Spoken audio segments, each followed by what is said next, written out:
Former Defense Secretary William Cohen was at the museum at the time and heard the shooting. His wife, Janet Langhart Cohen, was on her way there for the rehearsal of her new play, which ironically deals with eradicating hate crimes. The Cohens join us this morning from Washington. Mr. and Mrs. Cohen, good morning.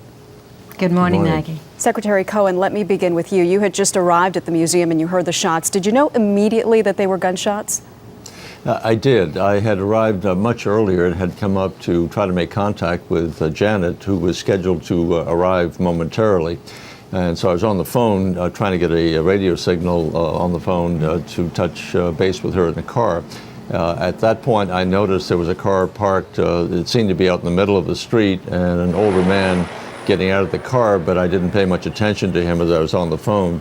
And then a few seconds later, I heard the gunshots. It was pretty clear that they were gunshots. Arthur Berger, one of the chief executives at the museum, he and I were together about 5 feet apart, and we were about 30 or 40 feet from where the shots were ringing out, and we just ducked as low as we could and went up a set of stairs to get to the second level. Describe the scene around you. Well, it was fairly chaotic. As we went up the stairs, we didn't know if people were going to be following us up, whether there were more than one gunman. And as we approached the stairs, there were a group of people who had just completed their tour of the museum, and so they were on their way out, and they wanted to go down those stairs and to leave the building, but we were able to stop them, saying, don't go there. It's right. too dangerous. So, Mrs. Cohen, let me bring you in. You finally arrive at the scene, what is now a crime scene. Your husband is inside. What's going through your mind? Oh, it's a myriad of things, Maggie.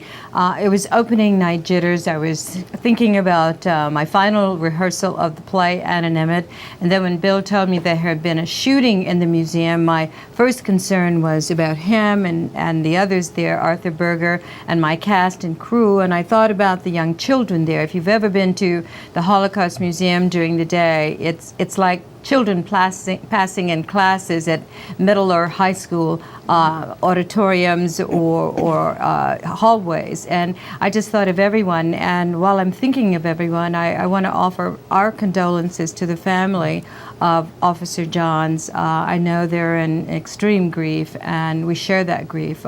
We would see him from time to time when we'd go in and out of the museum, and on days that it was raining, he was kind enough to meet me at the door and have an umbrella for me and welcome me in. You mentioned your play, Ann and Emmett, which is an imaginary conversation between Holocaust survivor Anne Frank and Emmett Till, a young man who was lynched back in the 50s in Mississippi. Ironically, the play ends with them being hopeful about the future.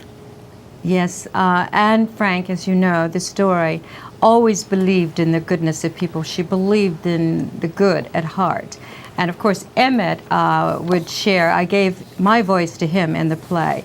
He shares a little bit of reticence and rage about how the haters are allowed to get away with it, get away and not be stopped. And the message is about remembering history and not repeating it. And in the process, we must have a call to action, call the good people to action. As we see from yesterday, hate still lives. Unfortunately. William and Janet Langhart Cohen, thank you so much for your time this morning.